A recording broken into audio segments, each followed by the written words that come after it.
और वो वादा की गई मुक़द्दस रूह जो कायनात की शुरुआत से है, अब एक जिस्म में है और हमारे बीच आ चुकी है। पैदाइश की खबर चारों तरफ है और उस बच्चे की तलाश जारी रहेगी। वो दाऊद के तख्त पर बैठकर हम पर हुकूमत करेगा, यही परवरदिगार की मर्जी है। वो आ गया। मोहम्मद, ये कैसा नाम हुआ भला? इस नाम का मतलब है तारीफ के काबिल मोहम्मद। लेकिन सिर्फ मोहब्बत और दोस्ती ही बरकरार रहेगी, ठीक तुम्हारे हाथों की खुशबू की तरह जो हमारे मदीने से निकलने के बाद भी यहाँ तक आ रही है। क्या आपने उनके कंधों के बीच कोई निशान देखा है? जानते हैं क्या है वो? निशानी है पैगंबर होने की।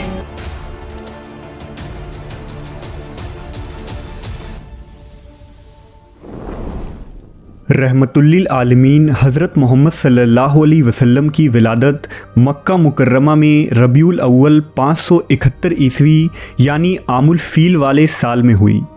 इब्ने साद की रिवायत है कि हुजूर की वालिदा ने फरमाया कि जब मोहम्मद सल्लल्लाहु अलैहि वसल्लम की पैदाइश हुई तो मेरे जिस्म से एक नूर निकला जिससे मुल्क शाम के मोहल्लात रोशन हो गए।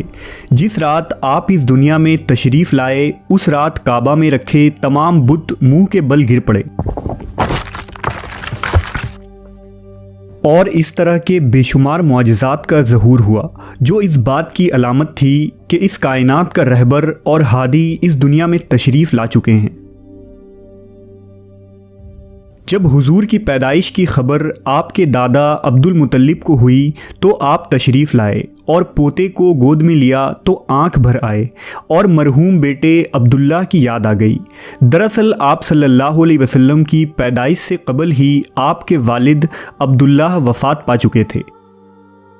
जनाब अब्दुल मुतल्लिब हुजूर को खाना काबा में ले गए और अल्लाह से हर किस्म के फितना और शर से महफूज रखने की दुआ की।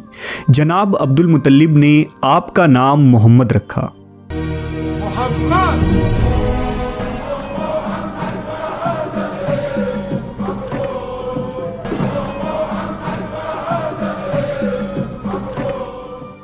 हुजूर सल्लल्लाहु अलैहि वसल्लम ने 3 दिन तक अपनी वालिदा बीबी आमना का दूध पिया और फिर अबू लहब की बांदी सोबिया ने आपको दूध पिलाया।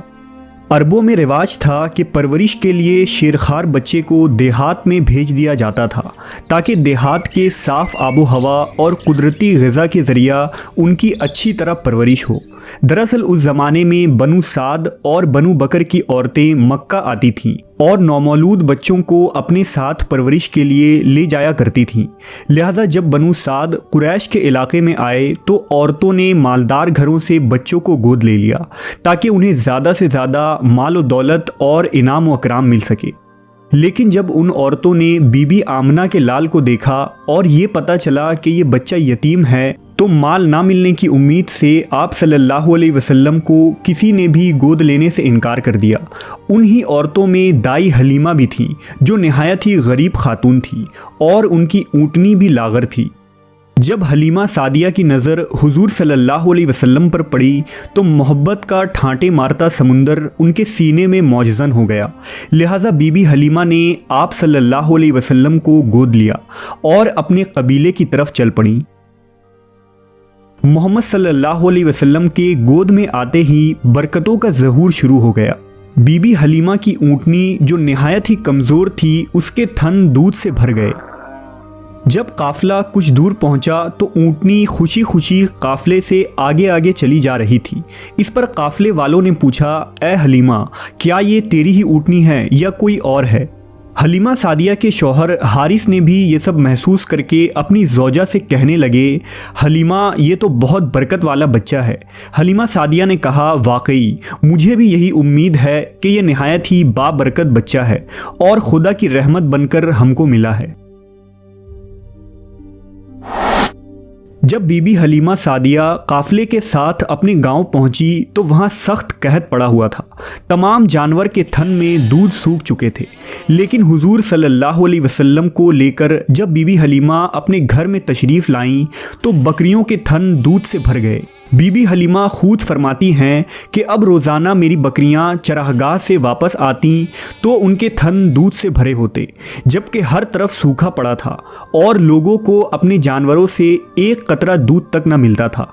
लिहाजा मेरे कबीले वालों ने अपने चरवाहों से कहा कि तुम लोग भी अपने जानवरों को उसी जगह चराओ जहां हलीमा की बकरियां चरती हैं, मगर यहाँ चरागाह या जंगल का कोई दखल ही ना था। ये तो रहमतुल्लिल आलमीन मोहम्मद सल्लल्लाहु अलैहि वसल्लम की बरकत का फैज़ था, जिसको मैं और मेरे शौहर के सिवा मेरी कौम का कोई शख्स नहीं समझ सकता था। हुजूर सल्लल्लाहु अलैहि वसल्लम के आने के बाद से अल्लाह की तरफ से बीबी हलीमा मुसलसल इजाफे और खैर व बरकत का मुशाहिदा करती रहीं। हुजूर की इब्तदाई 2 साल हलीमा सादिया और उनके शौहर हारिस के गोद में गुजरे। 2 साल का अरसा गुजर जाने के बाद नबी सल्लल्लाहु अलैहि वसल्लम की नशोनुमा और तंदुरुस्ती का हाल दूसरे बच्चों से इतना अच्छा था कि 2 साल में ही आप खूब अच्छे बड़े मालूम होने लगे थे। हुजूर आला सिफ़ात और खूबियों की बिना पर बचपन से ही बाकी बच्चों से जुदा दिखाई देते थे। आप निहायत ही संजीदा मिजाज और गौर व फिक्र करने वाले जहन के मालिक थे। जब हलीमा सादिया के बेटे हुजूर को अपने साथ जंगल ले जाते और बकरियां चराया करते तो वापस आकर बीबी हलीमा को बताते कि ए अम्मी जान, मोहम्मद बड़ी शान वाले हैं, जिस वादी में जाते हैं हरा भरा हो जाता है, धूप में एक बादल उन पर साया करता रहता है, रेत पर आपके कदम का निशान नहीं पड़ता और जंगल के जानवर मोहम्मद के कदम चूमते हैं। एक रोज़ आप सल्लल्लाहु अलैहि वसल्लम के दूध शरीक भाई दौड़ते हुए हलीमा सादिया के पास आए और बताया कि 2 आदमियों ने मोहम्मद का पेट चाक कर दिया है।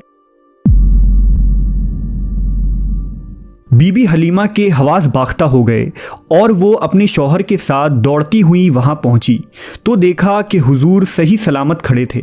जब हुजूर से पूछा गया कि आपको क्या हुआ था तो आप सल्लल्लाहु अलैहि वसल्लम ने बताया कि सफ़ेद कपड़े वाले 2 आदमी आए थे, उन्होंने मुझे लिटाकर मेरा सीना चाक कर दिया और इसके अंदर से एक खून का लोथड़ा निकाला, फिर उसे सोने के एक तश्त में रखकर आब ज़मज़म से धोया और फिर उसे उसी तरह अपनी जगह रखकर सीना बंद कर दिया। ये सुनकर बीबी हलीमा बहुत घबरा गईं और हुजूर को वापस मक्का ले जाने का इरादा किया।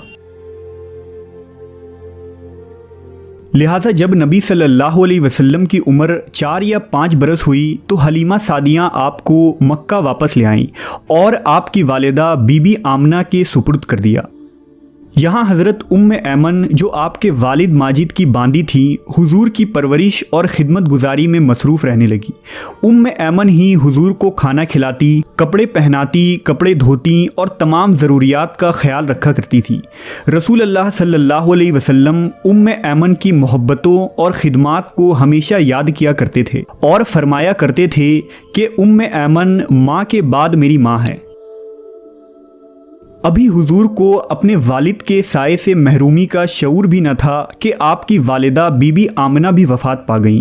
लिहाजा अब आपकी परवरिश की ज़िम्मेदारी आपके दादा जनाब अब्दुल मुत्तलिब ने ले ली। जनाब अब्दुल मुत्तलिब को अपने पोते से निहायत ही मोहब्बत और उल्फत थी। अब्दुल मुत्तलिब अक्सर आपको अपनी गोद में बिठाते और फरमाते, इस बच्चे का मकाम बुलंद है, ये सैयद व सालार होगा। फिर आप सल्लल्लाहु अलैहि वसल्लम को आगोश में लेकर अपने पास बिठाते और मोहब्बत से आपको चूमते। जब हुजूर की उम्र 8 बरस की थी तो एक दिन अपने दादा की चारपाई के पास बैठकर ज़ारो कतार रोने लगे, क्योंकि इस यतीम पोते के सरपरस्त और वाहिद सहारा अब्दुल मुत्तलिब की भी वफ़ात हो गई। जनाब अब्दुल मुत्तलिब ने मौत के वक्त अपने इस 8 साला यतीम पोते को अपने बेटे अबू तालिब के हवाले कर गए।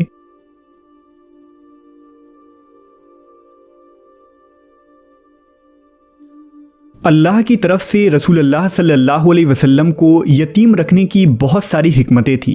मसलन यतीमी में इंसान खुद को बिल्कुल अकेला महसूस करता है, लिहाजा इस अकेलेपन की वजह से हुजूर ने अल्लाह से ताल्लुक़ जोड़ा। एक यतीम की ज़िंदगी तंगी और परेशानियों से भरी होती है, लिहाजा एक यतीम शख्स तमाम तर मुश्किलात से गुज़रता है और उसके अंदर एहसास ज़िम्मेदारी और मुख्तलिफ़ सलाहियतें पैदा होती है। इन मुश्किलात और तकलीफ़ों की वजह से ही यतीम शख्स दूसरों के मुकाबले में ज़्यादा हसास और रहमदिल हो जाता है।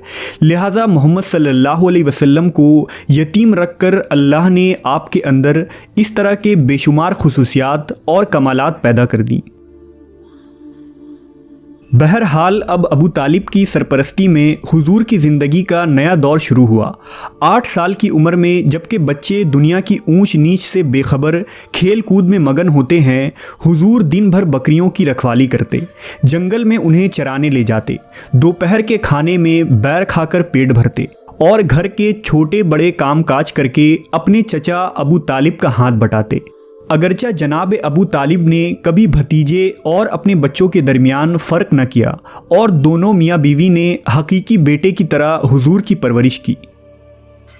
हुजूर 8-9 साल की उम्र में हर सुबह शहर से बाहर निकल जाते और शाम तक अकेले सहरा में रहते थे। अक्सर औकात खुले आसमान और बादलों पर नज़र जमाए रखते और सूरज ढलने से पहले मवेशियों को लेकर वापस आबादी में लौट आते। जनाब अबू तालिब एक ताजिर थे, लिहाजा मोहम्मद सल्लल्लाहु अलैहि वसल्लम की उम्र जब 12 साल की थी तो आप उन्हें तिजारत के सिलसिले में अपने साथ मुल्क शाम ले गए। शाम के शहर बसरा के नज़दीक उनका काफ़िला ठहरा। रिवायत है कि जिस जगह उनके कारवां ने पड़ाव डाला वहाँ बोहेरा नामी एक राहिब रहता था। बोहेरा ने देखा कि जिस दरख्त के नीचे काफ़िला ठहरा है उसकी टहनियाँ खुद ब खुद झुक गई हैं। उसने देखा कि एक 12 साल का लड़का काफ़िला में शामिल है जिस पर बादल का एक टुकड़ा साया किए हुए है। बहीरा एक आलिम और दानिश्वर राहिब था। वो समझ गया कि ये वही मौऊद है जिसकी बशारत हमारी किताबों में मौजूद है। वो जनाब अबू तालिब से मिला और उनको नसीहत की कि अपने भतीजे की पूरी निगरानी करें। ये वही बच्चा है जिसका जिक्र आसमानी किताबों में है। बहीरा ने अबू तालिब से कहा कि उन्हें यहाँ से वापस मक्का भेज दो और शाम न ले जाओ क्योंकि उन्हें यहूदियों से ख़तरा है।